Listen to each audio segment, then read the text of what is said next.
Super over के matches खत्म हो चुके हैं।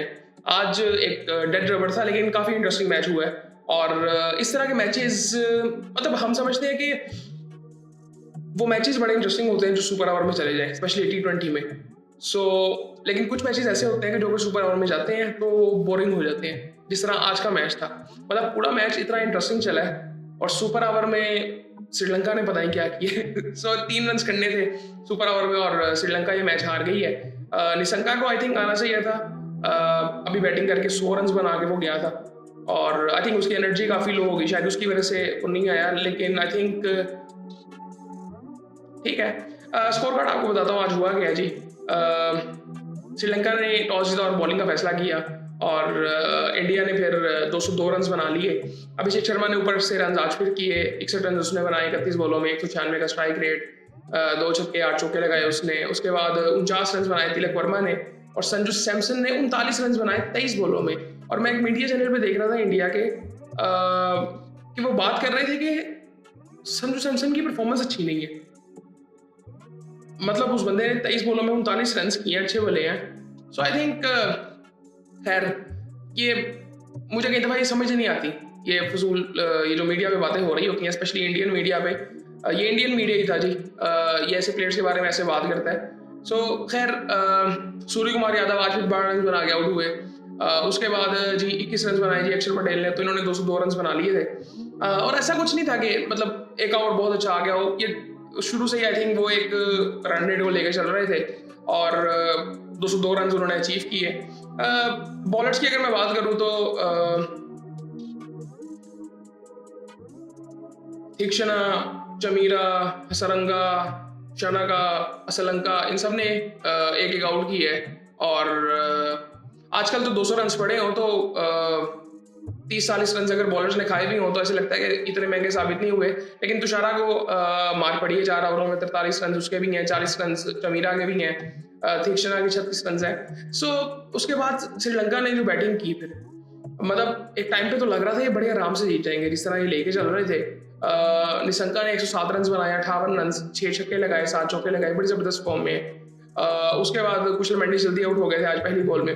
कुशल पटेरा के साथ इनकी पार्टनरशिप लगी जिन्होंने 58 रन बनाए 32 बॉलों में, 1 छक्का लगाया, 8 चौके लगाए। और जब तक ये खेल रहे थे ऐसे लग रहा था कि बड़े आराम से ये ना चेस करेंगे। खैर उसके बाद 2 आउट होते हैं लेकिन इनके पास विकेटें तो थी, लेकिन आई थिंक इनको पहले मैच जीतना चाहिए था और एंड में थोड़े से अगर एक्टिव होते तो शायद 30 रन भी हो सकता था आखिरी बॉल पे। 11 बॉलों में 22 रन शानका ने बनाए, 202 रन दिए थे। फिर उसके बाद सुपर ओवर हुआ और सुपर ओवर में जब मैच चला गया था ना, फिर इंडिया ने अपने हाथ से मैच जाने नहीं देना था। मतलब अगर वो अभिषेक भी बैटिंग करने आता या उनकी बैटिंग आती, मतलब श्रीलंका कितना कर लेता, 10-15 रन भी कर लेता तो आई थिंक वो अभिषेक आता तो वो कर देता। लेकिन फिर मतलब कोई होता तो सही, लेकिन उन्होंने कुछ किया ही नहीं है। 2 रन बनाए हैं सुपर ओवर में और 3 रन का टारगेट वो पहली बॉल में उन्होंने किया। और उनकी तरफ से भी मेरे लिए थोड़ी सी हैरानगी थी कि शुभमन गिल के साथ सूर्य कुमार यादव आया है। सो आई थिंक वो किसी किस्म का रिस्क नहीं लेना चाह रहे होंगे और सारा कुछ खैर सुपर ओवर में सारा कुछ हो गया और बस ये मैच था। आई थिंक बात हो रही थी कि आज सबसे इंटरेस्टिंग मैच था, पूरा मैच इंटरेस्टिंग चला है और एंड में सुपर ओवर बोरिंग हुआ। सो खैर ये सूरत हाल थी। लेकिन पाकिस्तान इंडिया का मैच अब दोबारा आ गया जी, 3 इतवारें और 3 पाकिस्तान इंडिया के मैचेस और अब एशिया कप का फाइनल भी, जो कि पहले कभी नहीं हुआ। और काफ़ी बातें हो रही हैं लेकिन आई थिंक ठीक है, देखते हैं क्या होता है। और आई थिंक पाकिस्तान को अब ज़रा ना जीतना चाहिए ये मैच। कुछ भी हो सकता है। पाकिस्तान भी आई थिंक काफ़ी चीज़ें मैं कहता हूँ कि पाकिस्तान की ठीक भी हुई हैं। मैं एक चीज़ कहता हूँ कि हम ना टूर्नामेंट शुरू होता है तो तैयारी अपनी शुरू करते हैं और हमने ऐसे ही किया और हमने तैयारी जब टूर्नामेंट शुरू हुआ तब शुरू की। अब आगे हल्की फुल्की लग रही है लेकिन अभी भी 1-2 बैट्समैन जो फॉर्म में नहीं है। लेकिन आई थिंक कुछ भी हो सकता है उस मैच में, प्रेशर वाला मैच होगा। ये बातें बड़ी फजूल होती हैं, मैं पहले कई दफ़ा कह चुका हूँ। ये जो रैंकिंग्स होते हैं ना, ये सिर्फ मैनिपुलेशन होती है।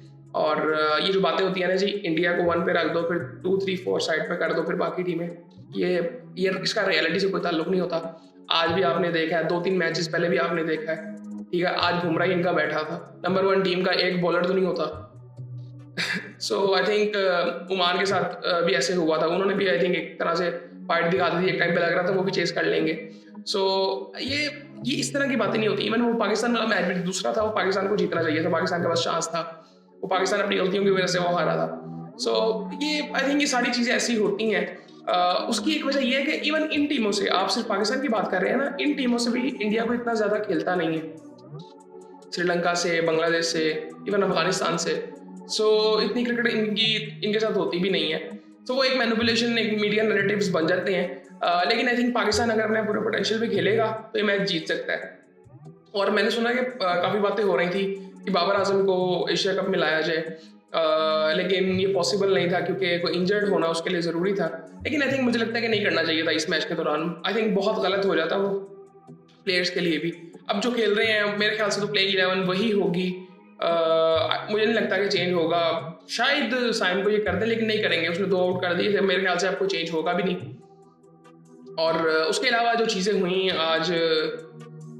आज हेयरिंग हुई है हारिस रऊफ, साहिब फरहान और सूर्य कुमार यादव की, आई थिंक कल हुई थी, और बड़ी फनी चीज़ें हुई, स्पेशली ये पाकिस्तान की जो हेयरिंग थी। आई थिंक इसमें कोई सवाल ही नहीं है। मतलब मैं आपको एक चीज़ बताता हूँ, मतलब आपको मैं बताता हूँ हारिस रऊफ की हेयरिंग में क्या हुआ जी। उससे पूछा गया जी ये आपने ये इशारे जो आप कर रहे थे, उसने कहा जी आप मुझे बता दें कि इन इशारों का मतलब क्या है, या बीसीसीआई ने आपको कहा है तो वो बता दें इन इशारों का मतलब क्या है, आपको पता है? तो जो क्या कहते हैं मैच रेफरी थे उन्होंने कहा जी हमें तो नहीं पता, उनको भी नहीं पता। तो उन्होंने कहा ये कुछ भी नहीं था, ऐसे ही एक न्यूज़ चैनल पे तो ऐसे आ रहा था कि उन्होंने कहा कि मैं 160 का बता रहा था कि 160 हमें करना चाहिए। सो आई थिंक हम सबको पता वो क्या था, लेकिन आई थिंक बड़ा अच्छे तरीके से मैनेज किया। साहिब फरहान ने कहा जी ये तो पहले भी होती रही हैं और हमारे तो कल्चर में भी आई थिंक इस तरह से सेलिब्रेट किया जाता है। बिल्कुल ठीक था, बिल्कुल ठीक तरीके से मैनेज किया। आई थिंक मुझे लगता है कि एक और था अर्शदीप सिंह की भी एक वीडियो थी बीच में। आई थिंक पीसीबी मुझे कई दफ़ा लगता है कि सोया हुआ है। अर्शदीप सिंह ने ये जो क्या कहते हैं इसी के रिस्पॉन्स में, ये जो है हारिस रऊफ के साथ जो था, इसी के रिस्पॉन्स में उसने भी ये बदतमीजी की थी फैंस के साथ, और उसकी वो असल में बदतमीजी थी।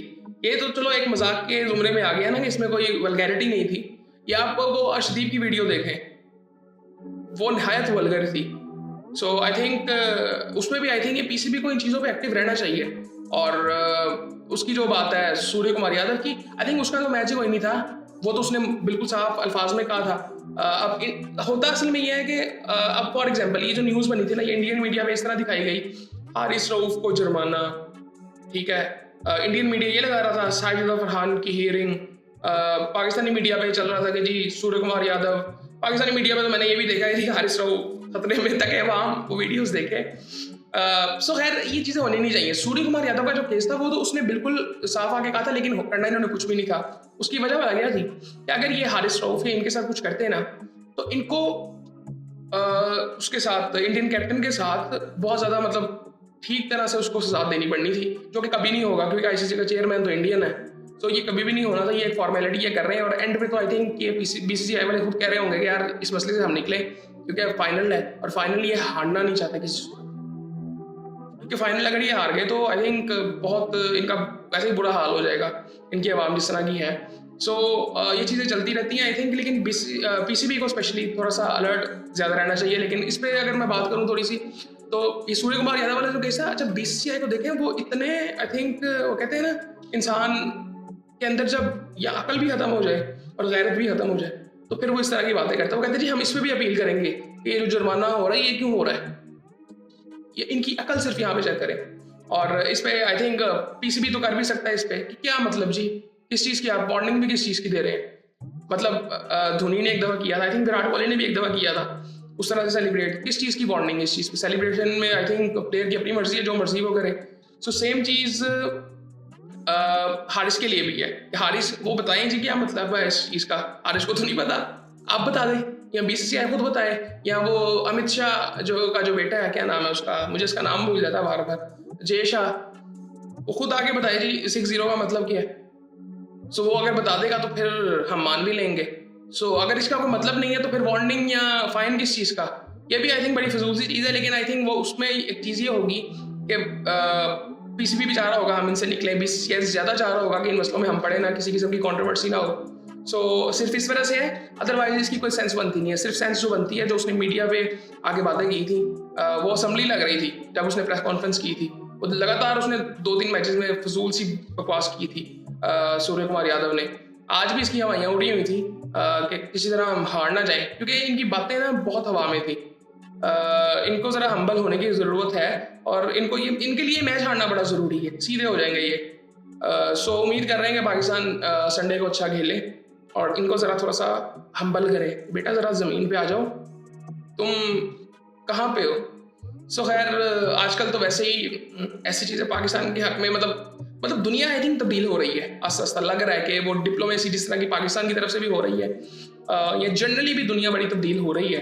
काफ़ी चीज़ें चेंज हो रही हैं जहाँ पे इंडिया कहीं भी नज़र नहीं आ रहा। सो ये आई थिंक एक बड़ी अहम बात है, और इसका भी आई थिंक वो एक पंजाबी में कहते हैं सार है। सो वो नज़र आता है अब इंडियन मीडिया पे भी, और इनके पॉलिटिक्स में तो आपको पता ही है क्या सूरत हाल होती है। ये सारा जो पीछे ये इवेंट हुआ है, ये पॉलिटिक्स ही सिर्फ पॉलिटिक्स थी, इसके अलावा कुछ भी नहीं था। इलेक्शन में जीतने के लिए ये कुछ भी कर सकते हैं। सो इनसे उम्मीद किसी किस्म की नहीं जा सकती। सो खैर, हम लोग थोड़े मतलब ऐसे हैं नहीं कि ज़्यादा उलझे इन चीज़ों में। सो आई थिंक इतना काफ़ी है। कल का दिन रेस्ट है और देखते हैं। अभी कल भी आई थिंक हियरिंग है, कुछ होगा आई थिंक थोड़ा बहुत, तो देखते हैं। लेकिन कुछ नहीं होगा, कुछ नहीं करेंगे, मैक्सिमम फाइन कर देंगे जिससे कोई फर्क नहीं पड़ता। और संडे को मैच है, पूरा एग्रेशन पाकिस्तान की तरफ से तो चाहिए, कोई मसला नहीं है, चढ़ के रहो इनके ऊपर। और आई थिंक वो मैच हमने लाजमी जीतना है, वो बड़ी इंपॉर्टेंट है। वो आई थिंक वो मैच ही बड़ा इंपॉर्टेंट है हमारे लिए। सो खैर, उसके बाद तो हमें इसका मतलब ये नहीं कि चेंजेस की ज़रूरत नहीं, चेंजेस की ज़रूरत बिल्कुल है। 1-2 चेंजेस की ज़रूरत है। मैं कभी भी ये नहीं कहता कि आप पूरी टीम बदल दो, 1-2 चेंजेस की ज़रूरत है कि बाबर को इसमें आना पड़ेगा। उसकी वजह यह है कि आपको थोड़ी सी स्टेबिलिटी चाहिए। आप मतलब मैं जिस तरह पिछले वीडियो में बात कर रहा था कि आप इस तरह नहीं कर सकते कि आपके पास उस तरह के बैट्समैन नहीं है कि जो ऊपर से 200-250 के स्ट्राइक रेट से खेल के आपको बिल्कुल साइड पे कर दे मैच। ऐसा नहीं हो सकता, आपके पास नहीं है उस तरह के बैट्समैन। तो आपको पहले उसके लिए सिस्टम बनाना पड़ेगा जो प्रोड्यूस करे उस तरह के बैट्समैन। तो खैर, ये चीज़ें होती रहेंगी। बाकी वेट करते हैं जी परसों के मैच का, और उम्मीद करते हैं कि पाकिस्तान ये मैच जीते और ज़रा इंडियंस को ज़रा हम्बल करे। बाकी फिर आपसे बाद में बात होती है।